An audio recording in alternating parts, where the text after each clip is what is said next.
আমাকে একজন বলছে আমি না বিয়ে বাড়িতে গাই না আর জন্মদিনের প্রোগ্রামে গাই না। আমি যে এই জন্মদিনের প্রোগ্রামটা যদি আমি তোমাকে ইন্দোনেশিয়াতে দিই, বালিতে, তখন গাইবে না? তপ্তর করে দৌড়াবে। এই হচ্ছে ডিফারেন্স। আরে বিয়ে বাড়িতে জগজিৎ সিংও গান গেয়ে গেছে, 100%। সোনু নিগমও গান গায়, সেলিম সুলেমানও গান গায়। আমি টার্কিতে একটা বিয়ে বাড়িতে গান গাইতে গেছিলাম, সকল বাংলা ভাষায় বলছি বিয়ে বাড়ি, এটা ওয়েডিং ডেস্টিনেশন ওয়েডিং বলে ইংলিশে, সেটা বাংলায় বলছি আমি, বিয়ে বাড়ি। সেই বিয়ে বাড়িটা হয়েছিল টাইটানিক মারদান প্যালেস বলে একটা প্রপার্টিতে, যেখানে রেস 2 এর শুটিং হয়েছিল। আচ্ছা, সেই প্রপার্টিটাতে হয়েছিল।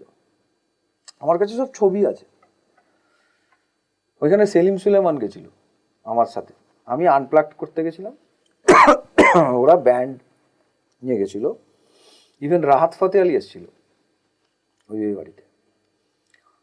তো ওটাও তো বিয়ে বাড়ি, তাহলে এরা কেন গাই?